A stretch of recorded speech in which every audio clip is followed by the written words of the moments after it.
개념에 지금 이제 혼동들이 있는 것 같아요. 네네. 그러니까 네. 그걸 저기 이야기해 주셨으면 좋겠습니다. 뭐냐 하면은 정비 용역 업체라는 것이 무엇이고 어떤 일을 하는 것이고 피해 업체가 무슨 일을 하는 그런 업체고 그걸 한번 이야기해 주세요. 그건 객관적으로 제가 말씀드릴게요. 짧게 부탁드립니다. 죄송합니다. 예. 이 정비 이제 도정법이 생기면서 이제 2003년부터 시행되면서 우리나라도 이제 재건축 재개발 이런 거에 대해서 아주 정식법이 생겼죠. 그래서 이제 체계적으로 나가는데 그 정비 사업에 대한 역사가 굉장히 일천하기 때문에 우리나라 정비업체는 행정관리를 주로 합니다. 그러니까 이렇게 보시면 돼요. 예를 들어서 사업이라는 게 어느 사업이나 마찬가지로 돈 버는 거 아닙니까? 돈을 벌어야 되는데 지금 이 조합 사업이라는 것은 돈을 버는 것도 물론 중요하지만 또 하나 그 돈을 번 거를 잘 공평하게 조합원들끼리 공평하게 나눠 갖는 두 가지의 업무가 있거든요. 그러니까 쉽게 말씀드리면 파이를 어떻게든지 크게 굽는 업무가 있고요. 일반 지주의 개발 사업은 그것만 하면 되는 겁니다. 어떻게든지 구워서 매출 엄청나게 올리고 비용 줄여서 돈 많이 벌고 파이를 크게 키우는 그 업무만 하면 되는데 이게 수백 명, 수천 명의 조합 사업이기 때문에 파이가 요만큼 됐든 저만큼 됐든 그거를 정확한 각 아까 종전가치 뭐 이런 거 말씀드렸지만 각 소유자분들의 지주분들의 권리 가치를 이거 간평을 하고 그래서 그거를 다 법을 정해서 아주 공평하게 그거를 쪼개 가져라. 이게 도정법입니다. 도정법이라는 것은 파이를 어떻게 굽느냐에 대한 것이 아니라 파이를 어떻게 굽든 당신들이 불평부당하게 어떤 특정한 사람이 이익이 되게끔 뭐 의사결정 총회를 열고 대연에 거치고 그 전에 이사회 거치고 이렇게 다 그런 걸 법으로 만들어서 그냥 아무렇게나 하지 말고 정확히 공평하게 해라. 공평하게 잘라 먹어라. 이게 도정법입니다. 아니 제가 궁금한 거는요. 근데요. 네, 궁금한 거는요. 이 유영훈 조합장과 집행부가 우리 조합원들의 입장에서는 알뜰한 살림을 살아야 되는데 왜 업체를 이렇게 많이 들여와가지고 이 조합원들도 분열시키고 그러니까 업체에 대한 말씀을 그걸 제가 업체에 대한 말씀 그러니까 지금 말씀을 드리려고 하는 겁니다. 중복되느냐 필요 없는 업무를 하고 계시냐 그걸 제가 말씀을 드리려고 이렇게 말씀드리는 거예요. 그래서 두 가지 작업이 필요한데 우리나라는 여태까지 부동산이 화랑이었기 때문에 세월만 지나가면 부동산 값이 올라서 그래서 파이를 어떻게 더 키우느냐는 문제가 안 됐던 겁니다.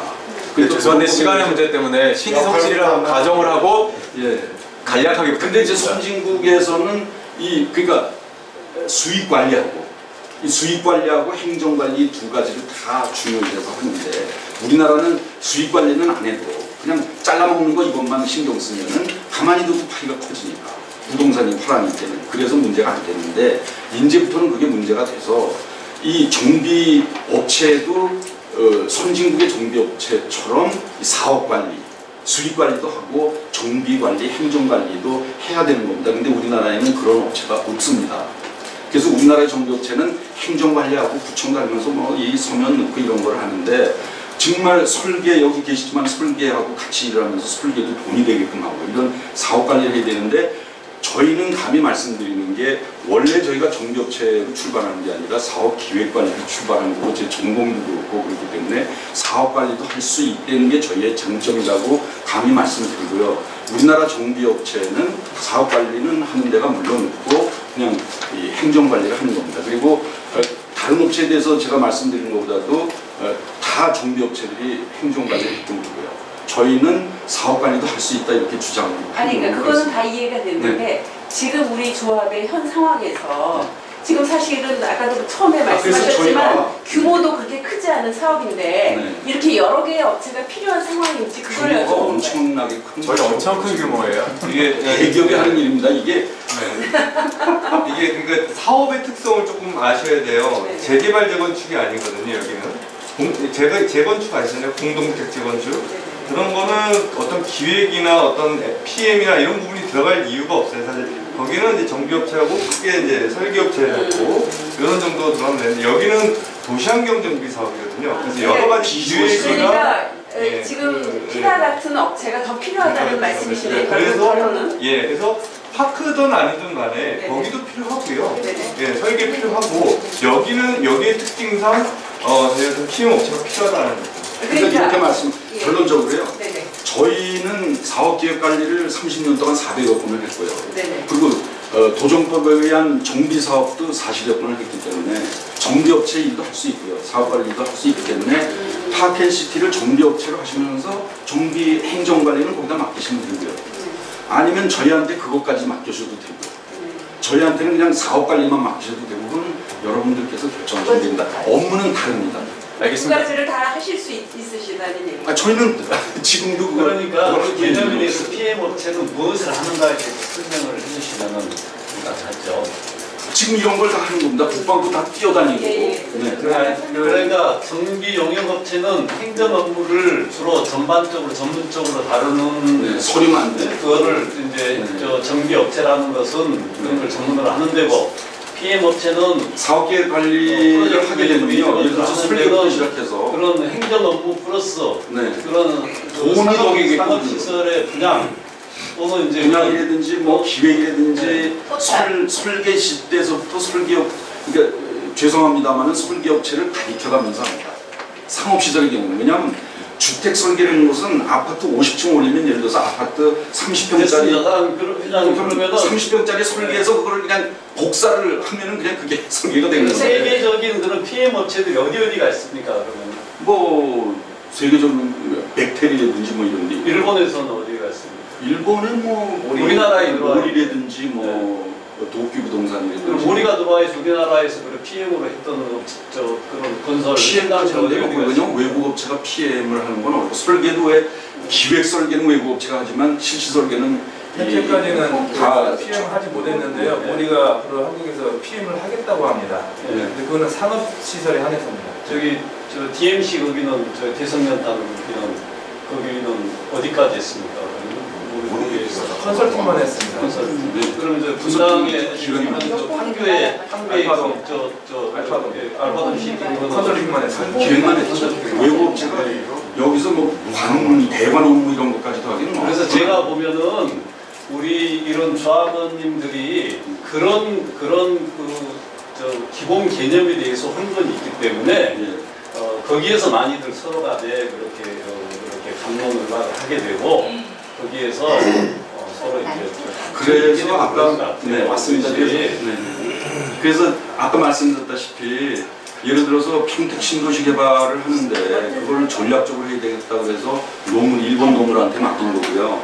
근데 노무라 문제에서 아니 근데 잠깐만 회장님 안 되겠다고 해서 저희하고 컨소시엄을 하라고 해서 저희는